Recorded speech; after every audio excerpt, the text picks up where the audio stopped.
FMCG sector ने भी health, hygiene और वेलनेस प्रोडक्ट्स के दम पर न केवल कारोबार जमाए रखा बल्कि लोगों को रोजगार भी दिया।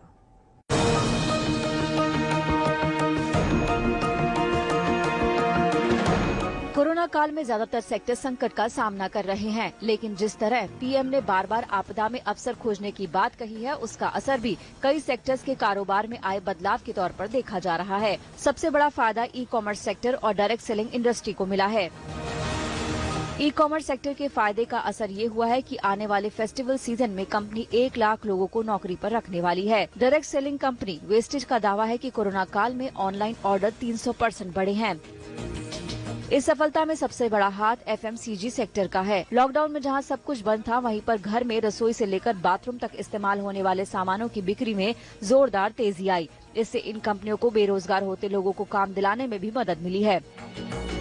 वेस्टेज के मुताबिक कंपनी ने लॉकडाउन में 20 लाख लोगों को अपने नेटवर्क में शामिल किया। ज्यादातर एफएमसीजी कंपनियों की बिक्री में हेल्थ, हाइजीन और वेलनेस प्रोडक्ट्स की बिक्री ने बड़ा रोल निभाया और इन्हें वेस्टेज जैसी कंपनियों की बिक्री में 90% का योगदान दिया। अगस्त में हेल्थ, हाइजीन और वेलनेस प्रोडक्ट्स का पोर्टफोलियो 40% बढ़ गया है। डायरेक्ट सेलिंग इंडस्ट्री का भारतीय मार्केट 2019 में 12.1% से बढ़कर $2.47 अरब पर था। 2011 से 2016 के बीच दोगुना हो चुका ये मार्केट कोरोना के बाद फिर से रोजगार देने और तरक्की करने को तैयार है। Direct selling industry specially online जो हमारे प्रोडक्ट्स की डिमांड बहुत ज्यादा बढ़ी है, इसके करके ना ही सिर्फ प्रोडक्ट्स के करके लोग इसका बेनिफिट उठा रहे हैं, बल्कि पैंडेमिक के टाइम पे लाखों करोड़ों लोगों ने जिन्होंने अपनी नौकरियां गंवा दी थी, डायरेक्ट सेलिंग इंडस्ट्री ने उनको एक बहुत बड़ी अपॉर्चुनिटी दी है ताकि अपने लिए एक sustainable and viable source of income देख सकें।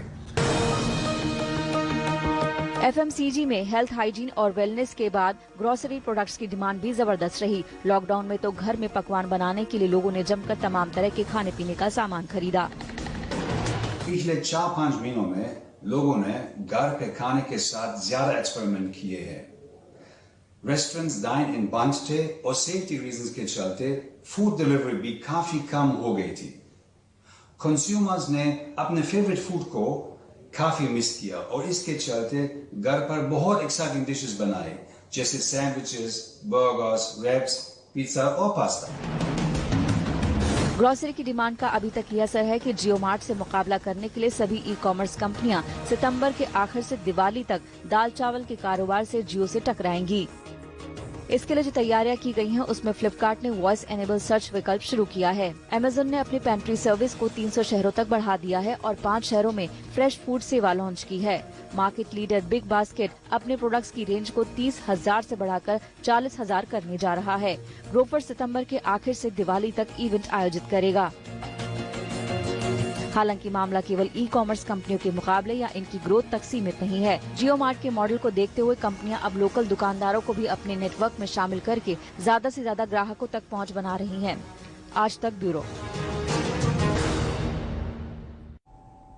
बिजनेस आज तक में फिलहाल इतना ही, लेकिन